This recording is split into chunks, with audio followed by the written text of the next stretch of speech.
Hey guys, thanks for joining me for another video. This time though I'm not out on my bike, as you can see. I just want to spend a little bit of time talking about why I'm doing all these long distance cycling events, and I'm looking to take part in another one next August over in France. It's called Paris-Brest-Paris.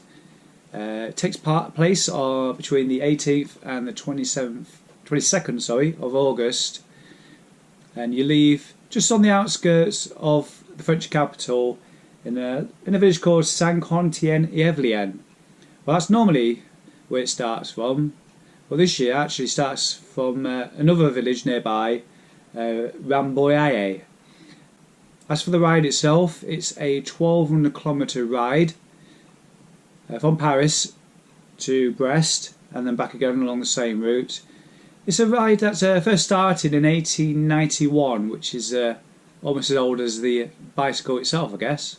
In 2015, there were over 6,000 people taking part from 65 countries around the world, of which 400 finishers were from the UK. Now, PBP itself is not actually a race as such, it's not technically a race, but there's always an attempt to try and beat the fastest time, which the current record actually dates from 1948. It's held by Albert Hendricks.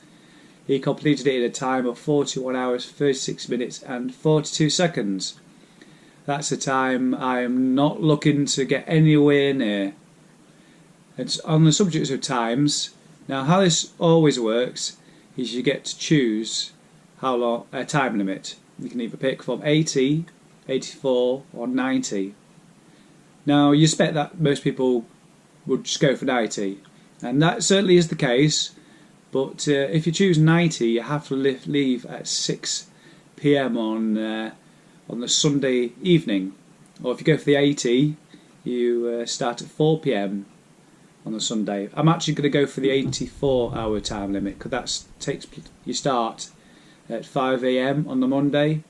So my feeling is you can get a night's sleep before the ride, cycle all day on the Monday and into the Monday evening, get a sleep on the Monday evening, Tuesday morning, as you normally would do, get up, have some breakfast, off you go again, all the way through Tuesday, repeat that, have a good night's sleep, Tuesday, Wednesday, and finish the ride the following day. Now, for those of you who are not familiar with these kind of races, it's a little bit similar to an audax in that you have what are called control points. These are places along the route where you have to stop to get what's called a brevet card stamped. This is a proof of purchase, really. And as soon as it gets stamped, I understand that the details get sent to the PBP website, so friends and family can keep an eye on your progress across the event. A control point is often a good place to have something to eat and a drink as well, and some of the control points will have sleeping facilities. Well, that's all good and well, but in order to start PBP I have to qualify first, and that means quite similar to what I achieved in 2018. I will have to, in the spring and summer next year, I will need to take part in a 200 kilometre, a 300 kilometre, a 400 kilometre and 600-kilometre rides. And now, unlike last year, where most of those rides took place around Lincolnshire and all the neighbouring counties, I'm hoping to head to Wales for the 400-kilometre and the 600-kilometre. So that means I'm going to have to put in a lot more hill climb training, because the 400 kilometres, 5,500 metres of climbing, was the longest ride, the 600 kilometres, which takes place in Wales and that part of the British Isles, nearly has 7,000 metres of climbing. So I'm going to have to do a lot of training between now and then to prepare myself for both of those rides. So that will mean joining the gym and do some high intensity impact training from now, October, all the way through the winter months and into the spring.